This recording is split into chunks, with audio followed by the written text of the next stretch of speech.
Hi guys, so I got something very special today.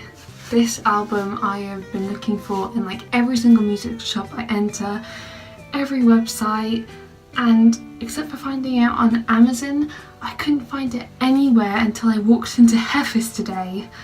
And I finally I've been wanting this for months. George Harrison, All Things Must Pass. I teared up when I finally saw this in person, just sitting there on the shelf. I was just like, finally, so let's open it up. I'm really scared because I have had a history of where I've opened a record brand new, got it home safe, and it skips on a record or something. Either it's a faulty pressing, or the record was damaged somehow, or it's my record player being a bitch. So I am praying that with this one it doesn't do that. But yeah.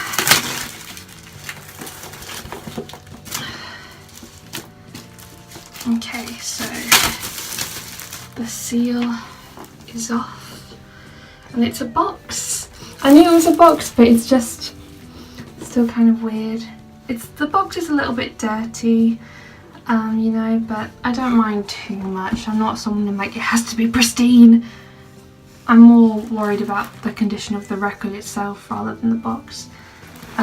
So here we have track listing. This is this is a book. I don't know what this is. It's a poster. It's the poster. I'm not going to open it. I'll give it. It's a very big poster.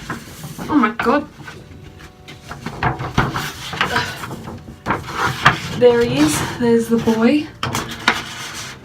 No judge.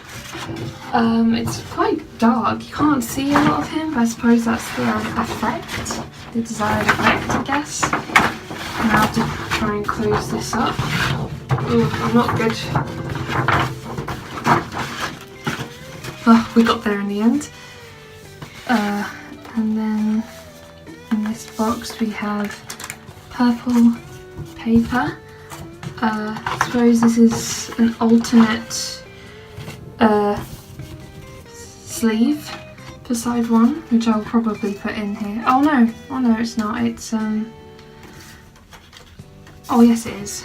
Alternate sleeve, and here it is, the red apple, which George wanted. I read somewhere that George wanted a red apple, which he got for All Things Must Pass. Ringo wanted a blue apple, which he got on his Back Off Boogaloo Blind Man single.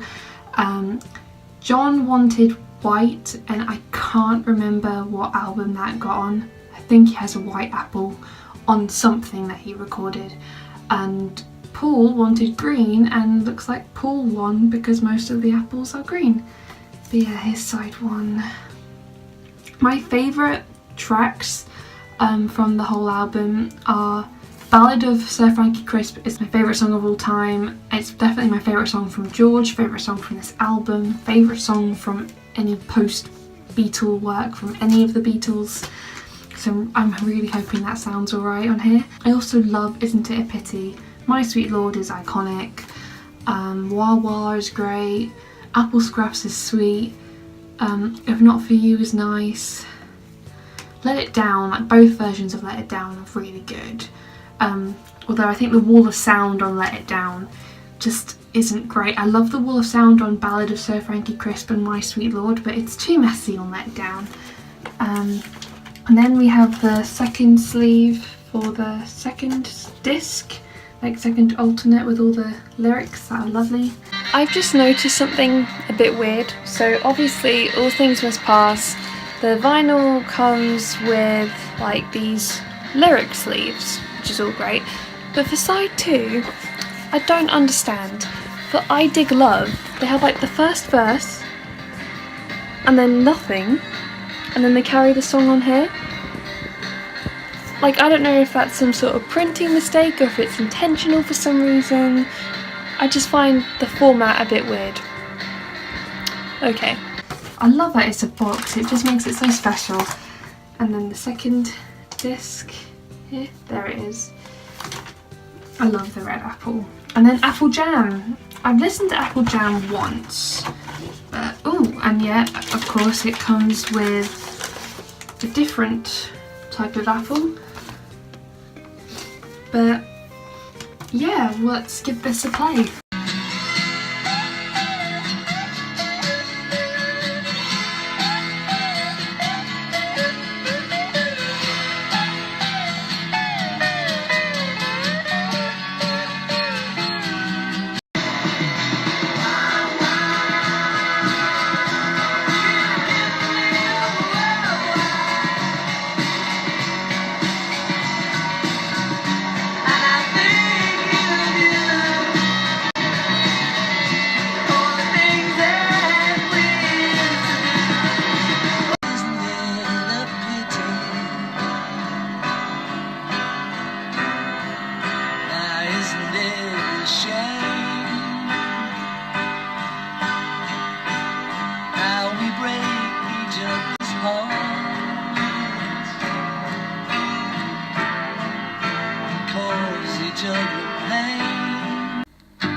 Finally.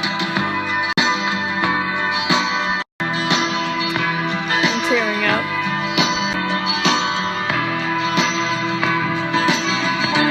Let it roll across the floor, through the hole and out the door, to the fountain of perpetual love. Let it roll for all it's worth.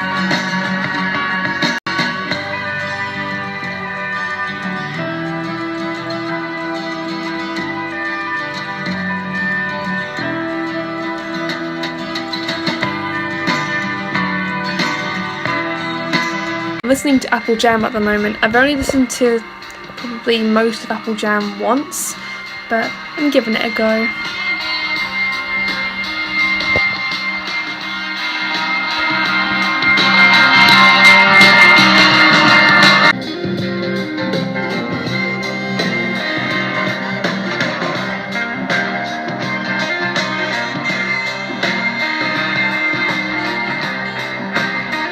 So I've just finished listening to the entire album. I even listened to Apple Jam.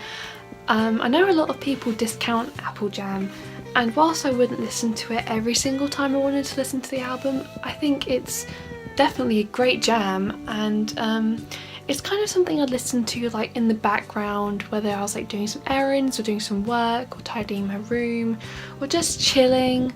You know, I think it's just quite a good background music. It's like the same thing with Wonderwall Music by George. I play that when I've got other stuff to do. But yeah, I really enjoyed it. I have to be honest, it sounded good, but I feel like I have a cheap record player. This is it here. And I feel like because of the heavy wall of sound production of this record, I feel like my player is not doing the record any justice. I think it will sound so much better once I upgrade my player. I get some speakers. This is built in, I'm afraid, just so that you can hear everything clearly. There are some tracks that it just sounds brilliant on, and the album is listenable. I'm so happy, touch wood, that it didn't skip. There was no major distortion. I think maybe there was like a few instances where it kind of sounded a little bit out of tune, but you know what, it was barely noticeable, just like a smidge. I think the one audio issue I did have, and I don't know whether it was the record itself or it's just how it actually sounds, there's a lot of like sibilance, a lot of hiss, so like a lot of like when George is singing. So I don't know whether that's just the production, the wall of sound, everything, the reverb, just all creating chaos, or it's like my speakers or what. But you know what, like, it's not the worst thing in the world at all. Like, these are real nitpicks here. It sounded amazing, it sounded good. I think it will sound a lot better once I get like a proper turntable and proper speakers and everything. But I'm just so happy. I absolutely love that it came in a box, it just makes it so much more special. And again, the fact that I found it in a bookshop is, I looked in every single music store, I looked around in record shops, I was considering like travelling far to find it because I didn't really want to order it online. And then here I am, I go into a bookshop thinking, oh, I'll check out the music section. I hardly ever go downstairs. I'm seeing a lot of these classical Bach vinyl, thinking, oh, I'm never gonna find it, and then boom, it's right there on the shelf, and I'm just like, wow, what a day. But yeah, I'm really happy with it. I already want to listen to it again. I feel like putting on the first side now, but it's like 2 AM. Thank you very much for watching. I will see you soon.